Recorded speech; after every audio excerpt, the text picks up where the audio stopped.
The Odyssey by Homer. Book 5. Calypso. Ulysses reaches Scheria on a raft. And now, as dawn rose from her couch beside Tithonus, harbinger of light alike to mortals and immortals, the gods met in council, and with them, Jove, the Lord of Thunder, who is their king. Thereon Minerva began to tell them of the many sufferings of Ulysses, for she pitied him away there in the house of the nymph Calypso. "Father Jove," said she, "and all you other gods that live in everlasting bliss, I hope there may never be such a thing as a kind and well-disposed ruler any more, nor one who will govern equitably. I hope they will be all henceforth cruel and unjust, for there is not one of his subjects but has forgotten Ulysses, who ruled them as though he were their father. There he is, lying in great pain in an island where dwells the nymph Calypso, who will not let him go. And he cannot get back to his own country, for he can find neither ships nor sailors to take him over the sea. Furthermore, wicked people are now trying to murder his only son Telemachus, who is coming home from Pylos and Lacedaemon, where he has been to see if he can get news of his father." "What, my dear, are you talking about?" replied her father. "Did you not send him there yourself? Because you thought it would help Ulysses to get home and punish the suitors? Besides, you are perfectly able to protect Telemachus and to see him safely home again, while the suitors have to come scurrying back without having killed him." When he had thus spoken, he said to his son Mercury, "Mercury, you are our messenger. Go therefore and tell Calypso we have decreed that poor Ulysses is to return home.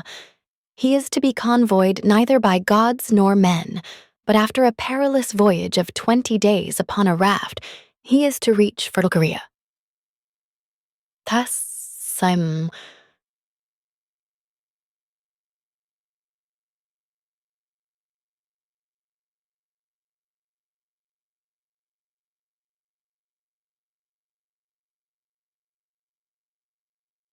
Phaeacians who are near of kin to the gods, and will honor him as though he were one of ourselves. They will send him in a ship to his own country, and will give him more bronze and gold and raiment than he would have brought back from Troy, if he had had all his prize money and had got home without disaster. This is how we have settled that he shall return to his country and his friends." Thus he spoke, and Mercury, guide and guardian, slayer of Argus, did as he was told. Forthwith he bound on his glittering golden sandals, with which he could fly like the wind over land and sea. He took the wand with which he seals men's eyes in sleep, or wakes them just as he pleases, and flew holding it in his hand over Pieria. Then he swooped down through the firmament till he reached the level of the sea, whose waves he skimmed like a cormorant that flies fishing every hole and corner of the ocean, and drenching its thick plumage in the spray. He flew and flew over many a weary wave, but when at last he got to the island which was his journey's end, he left the sea and went on by land till he came to the cave where the nymph Calypso lived. He found her at home. There was a large fire burning on the hearth, and one could smell from far the fragrant reek of burning cedar and sandalwood. As for herself, she was busy at her loom, shooting her golden shuttle through the warp and singing beautifully. Round her cave there was a thick wood of alder, poplar, and sweet-smelling cypress trees, wherein all kinds of great birds had built their nests, owls, hawks, and chattering sea crows that occupy their business in the waters. A vine loaded with grapes was trained and grew luxuriantly about the mouth of the cave. There were also 4 running rills of water in channels cut pretty close together and turned hither and thither, so as to irrigate the beds of violets and luscious herbage over which they flowed. 51. Even a god could not help being charmed with such a lovely spot, so Mercury stood still and looked at it, but when he had admired it sufficiently, he went inside the cave. Calypso knew him at once, for the gods all know each other, no matter how far they live from one another, but Ulysses was not within. He was on the seashore as usual, looking out upon the barren ocean with tears in his eyes, groaning and breaking his heart for sorrow. Calypso gave Mercury a seat and said, "Why have you come to see me?" Mercury, honored and ever welcome, for you do not visit me often. Say what you want. I will do it for you at once if I can, and if it can be done at all. But come inside and let me set refreshment before you. As she spoke, she drew a table loaded with ambrosia beside him and mixed him some red nectar, so Mercury ate and drank till he had had enough, and then said, "We are speaking god and goddess to one another, and you ask me why I have come here, and I will tell you truly as you would have me do. Jove sent me. It was no doing of mine. Who could possibly want to come all this way over the sea where there are no cities full of people to offer me sacrifices or choice hecatombs? Nevertheless, I had to come, for none of us other gods can cross Jove, nor transgress his orders. He says that you have here the most ill-starred of all those who fought 9 years before the city of King Priam and sailed home in the 10th year after having sacked it. On their way home, they sinned against Minerva, who raised both wind and waves against them, so that all his brave companions perished, and he alone was carried hither by wind and tide. Jove says that you are to let this man go at once, for it is decreed that he shall not perish here, far from his own people, but shall return to his house and country and see his friends again." Calypso trembled with rage when she heard this. "You gods," she exclaimed, "ought to be ashamed of yourselves. You are always jealous and hate seeing a goddess take a fancy to a mortal man and live with him in open matrimony. So when rosy-fingered Dawn made love to Orion, you precious gods were all of you furious till Diana went and killed him in Ortygia. So again, when Ceres fell in love with Iasion and yielded to him in a thrice-plowed fallow field, Jove came to hear of it before so very long and killed Iasion with his thunderbolts. And now you are angry with me too, because I have a man here. I found the poor creature sitting all alone astride of a keel, for Jove had struck his ship with lightning and sunk it in mid-ocean, so that all his crew were drowned, while he himself was driven by wind and waves onto my island. I got fond of him and cherished him, and had set my heart on making him immortal, so that he should never grow old all his days. Still, I cannot cross Jove, nor bring his counsels to nothing. Therefore, if he insists upon it, let the man go beyond the seas again. But I cannot send him anywhere myself, for I have neither ships nor men who can take him. Nevertheless, I will readily give him such advice in all good faith as will be likely to bring him safely to his own country." "Then send him away," said Mercury, "or Jove will be angry with you and punish you." On this he took his leave, and Calypso went out to look for Ulysses, for she had heard Jove's message. She found him sitting upon the beach with his eyes ever filled with tears and dying of sheer homesickness. For he had got tired of Calypso, and though he was forced to sleep with her in the cave by night, it was she, not he, that would have it so. As for the daytime, he spent it on the rocks and on the seashore, weeping, crying aloud for his despair, and always looking out upon the sea. Calypso then went close up to him, said, "My poor fellow, You shall not stay here grieving and fretting your life out any longer. I am going to send you away of my own free will. So go, cut some beams of wood, and make yourself a large raft with an upper deck, that it may carry you safely over the sea. I will put bread, wine, and water on board to save you from starving.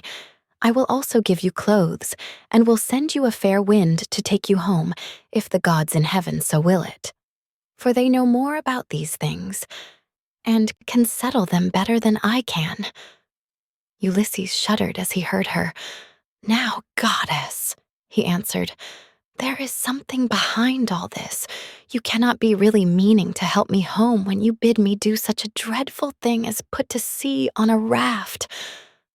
Not even a well-found ship with a fair wind could venture on such a distant voyage. Nothing that you can say or do shall make me go on board a raft unless you first solemnly swear that you mean me no mischief." Calypso smiled at this and caressed him with her hand. "You know a great deal," said she, "but you are quite wrong here. May heaven above and earth below be my witnesses, with the waters of the river Styx, and this is the most solemn oath which a blessed god can take, that I mean you no sort of harm, and am only advising you to do exactly what I should do myself in your place. I am dealing with you quite straightforwardly. My heart is not made of iron, and I am very sorry for you." When she had thus spoken, she led the way rapidly before him, and Ulysses followed in her steps. So the pair, goddess and man, went on and on, till they came to Calypso's cave, where Ulysses took the seat that Mercury had just left.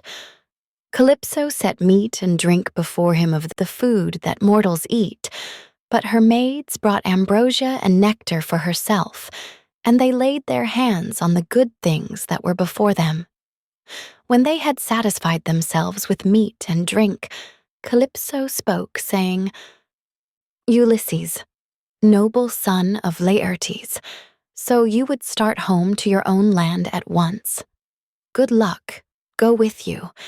But if you could only know how much suffering is in store for you before you get back to your own country, you would stay where you are. Keep house along with me, and let me make you immortal, no matter how anxious you may be to see this wife of yours, of whom you are thinking all the time, day after day. Yet I flatter myself that I am no whit less tall or well-looking than she is, for it is not to be expected that a mortal woman should compare in beauty with an immortal." "Goddess," replied Ulysses, "do not be angry with me about this. I am quite aware that my wife Penelope is nothing like so tall or so beautiful as yourself. She is only a woman, whereas you are an immortal. Nevertheless, I want to get home, and can think of nothing else.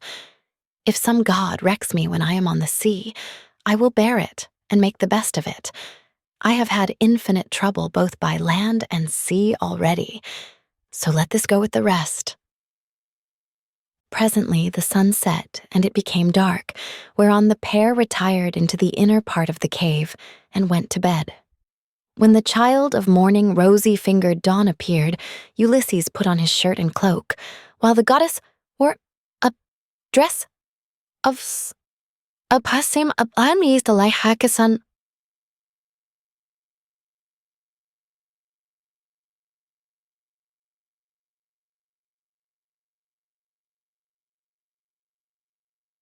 Fabric, very fine and graceful, with a beautiful golden girdle about her waist and a veil to cover her head. She at once set herself to think how she could speed Ulysses on his way, so she gave him a great bronze axe that suited his hands. It was sharpened on both sides and had a beautiful olive wood handle fitted firmly onto it.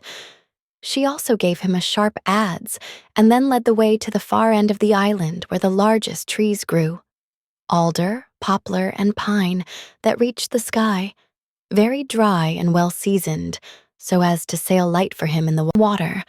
Then, when she had shown him where the best trees grew, Calypso went home, leaving him to cut them, which he soon finished doing. He cut down 20 trees in all and adds them smooth, squaring them by rule in good workmanlike fashion. Meanwhile, Calypso came back with some augers, so he bored holes with them and fitted the timbers together with bolts and rivets. He made the raft as broad as a skilled shipwright makes the beam of a large vessel, and he fixed a deck on top of the ribs and ran a gunwale all round it. He also made a mast with a yardarm and a rudder to steer with. He fenced the raft all round with wicker hurdles as a protection against the waves, and then he threw on a quantity of wood.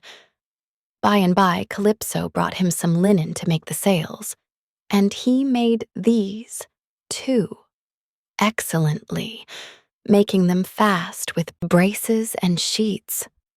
Last of all, with the help of levers, he drew the raft down into the water. In 4 days he had completed the whole work, and on the 5th, Calypso sent him from the island after washing him and giving him some clean clothes.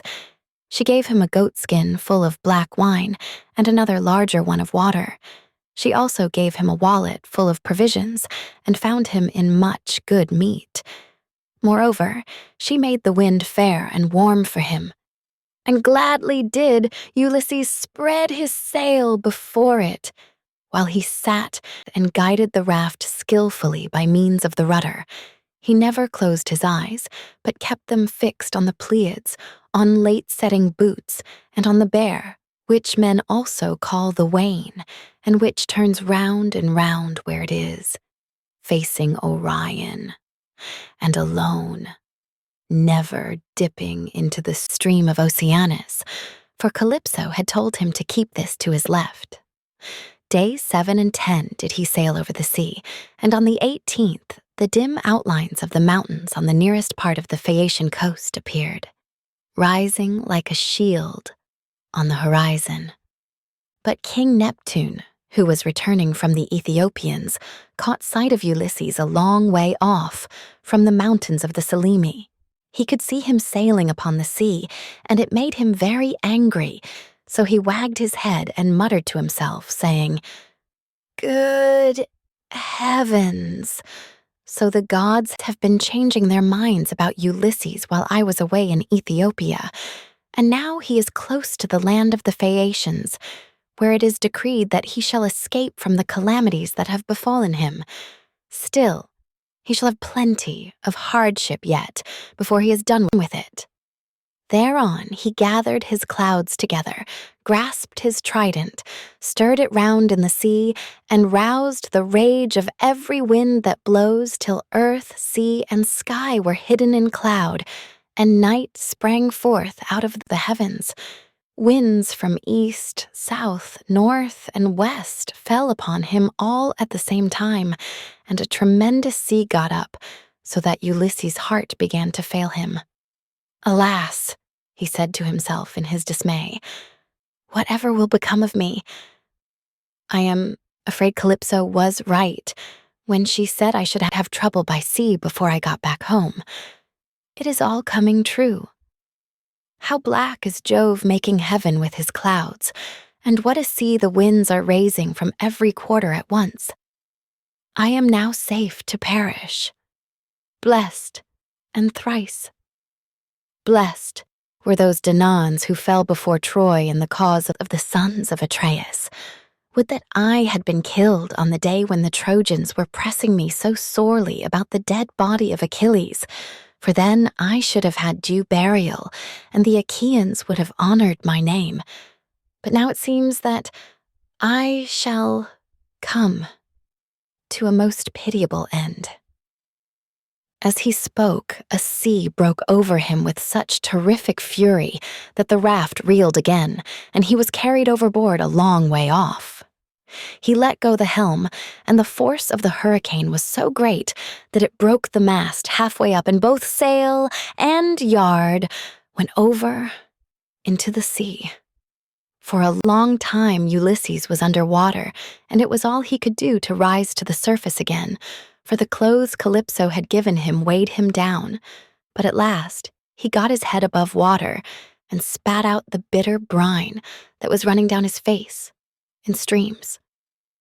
In spite of all this, however, he did not lose sight of his raft, but swam as fast as he could towards it, got hold of it, and climbed on board again so as to escape drowning. The sea took the raft and tossed it about as autumn winds whirl thistledown round and round upon a road. It was as though the south, north, east, and west winds were all playing battledore and shuttlecock with it at once. When he was in this plight, Ino, daughter of Cadmus, also called Leucothea, saw him. She had formerly been a mere mortal, but had been since raised to the rank of a marine goddess. Seeing in what great distress Ulysses now was, she had compassion upon him, and rising like a seagull from the waves, took her seat upon the raft. "My poor good man," said she, "why is Neptune so furiously angry with you? He is giving you a great deal of trouble, but for all his bluster he will not kill you. You seem to be a sensible person. Do then as I bid you. Strip, leave your raft to drive before the wind, and swim to the Phaeacian coast, where better luck awaits you. And here, take my veil and put it round your chest. It is enchanted, and you can come to no harm so long as you wear it. As soon as you touch land, take it off, throw it back as far as you can into the sea, and then go away again." With these words, she took off her veil and gave it him. Then she dived down again like a seagull and vanished beneath the dark blue waters. But Ulysses did not know what to think. "Alas," he said to himself in his dismay, "this is only some one or other of the gods who is luring me to ruin by advising me to quit my raft. At any rate, I will not do so at present, for the land where she said I should be quit of all troubles seemed to be still a good way off. I know what I will do. I am sure it will be best. No matter what happens, I will stick to the raft as long as her timbers hold together, but when the sea breaks her up, I will swim for it. I do not see how I can do any better than this." While he was thus in two minds, Neptune sent a terrible, great wave that seemed to rear itself above his head till it broke right over the raft, which then went to pieces, as though it were a heap of dry chaff tossed about by a whirlwind. Ulysses got astride of one plank and rode upon it as if he were on horseback. He then took off the clothes Calypso had given him, bound Ino's veil under his arms, and plunged into the sea, meaning to swim on shore. King Neptune watched him as he did so, and wagged his head, muttering to himself and saying, "There now, swim up and down as you best can till you fall in with well-to-do people. I do not think you will be able to say that I have let you off too lightly." On this, he lashed his horses and drove to Aegae where his palace is. But Minerva resolved to help Ulysses, so she bound the ways of all the winds except one, and made them lie quite still. But she roused a good stiff breeze from the north that should lay the waters till Ulysses reached the land of the Phaeacians, where he would be safe. Thereon, he floated about for 2 nights and 2 days in the water, with a heavy swell on the sea, and death staring him in the face. But when the 3rd day broke, the wind fell, and there was a dead calm without so much as a breath of air stirring. As he rose on the swell, he looked eagerly ahead and could see land quite near. Then, as children rejoice when their dear father begins to get better after having for a long time borne sore affliction sent him by some angry spirit, but the gods deliver him from evil, so was Ulysses thankful when he again saw land and trees and swam on with all his strength that he might once more set foot upon dry ground. When, however, he got within earshot, he began to hear the surf thundering up against the rocks, for the swell still broke against them with a terrific roar. Everything was enveloped in spray. There were no harbors where a ship might ride, nor shelter of any kind, but only headlands, low-lying rocks, and mountain-tops. Ulysses' heart now began to fail him, and he said despairingly to himself, "Alas, Jove has let me see land after swimming so far that I had given up all hope, but I can find no landing place, for the coast is rocky and surf-beaten, the rocks are smooth and rise sheer from the sea, with deep water close under them, so that I cannot climb out for want of foothold. I am afraid some great wave will lift me off my legs and dash me against the rocks as I leave the water, which would give me a sorry landing. If, on the other hand, I swim further in search of some shelving beach or harbor, a hurricane may carry me out to sea again sorely against my will, or heaven may send some great monster of the deep to attack me, for Amphitrite breeds many such, and I know that Neptune is very angry with me." While he was thus in two minds, a wave caught him and took him with such force against the rocks that he would have been smashed and torn to pieces if Minerva had not shown him what to do. He caught hold of the rock with both hands and clung to it, groaning with pain, till the wave retired, so he was saved that time. But presently the wave came on again and carried him back with it far into the sea, tearing his hands as the suckers of a polypus are torn when someone plucks it from its bed and the stones come up along with it. Even so did the rocks tear the skin from his strong hands. And then the wave drew him deep down under the water. Here poor Ulysses would have certainly perished even in spite of his own destiny if Minerva had not helped him to keep his wits about him. He swam seaward again, beyond reach of the surf that was beating against the land, and at the same time he kept looking towards the shore to see if he could find some haven or a spit that should take the waves aslant. By and by, as he swam on, he came to the mouth of a river, and here he thought would be the best place, for there were no rocks, and it afforded shelter from the wind. He felt that there was a current, so he prayed inwardly and said, "Hear me, O king, whoever you may be, and save me from the anger of the sea god Neptune, for I approach you prayerfully." Anyone who has lost his way has at all times a claim even upon the gods, wherefore in my distress I draw near to your stream, and cling to the knees of your riverhood. Have mercy upon me, O king, for I declare myself your suppliant. Then the god stayed his stream and stilled the waves, making all calm before him and bringing him safely into the mouth of the river. Here, at last, Ulysses's knees and strong hands failed him, for the sea had completely broken him. His body was all swollen, and his mouth and nostrils ran down like a river with sea water, so that he could neither breathe nor speak, and lay swooning from sheer exhaustion. Presently, when he had got his breath and came to himself again, he took off the scarf that Ino had given him, and threw it back into the salt 54 stream of the river, whereon Ino received it into her hands from the wave that bore it towards her. Then he left the river, laid himself down among the rushes, and kissed the bounteous earth. "Alas," he cried to himself in his dismay, "whatever will become of me, and how is it all to end?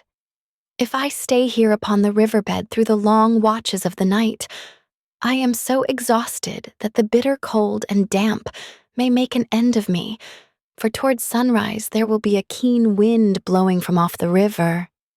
If, on the other hand, I climb the hillside, find shelter in the woods, and sleep in some thicket, I may escape the cold and have a good night's rest.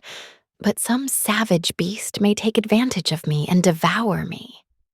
In the end, he deemed it best to take to the woods, and he found one upon some high ground not far from the water. There he crept beneath 2 shoots of olive that grew from a single stalk, the one an ungrafted sucker, while the other had been grafted. No wind, however squally, could break through the cover they afforded, nor could the sun's rays pierce them, nor the rain get through them, so closely did they grow into one another.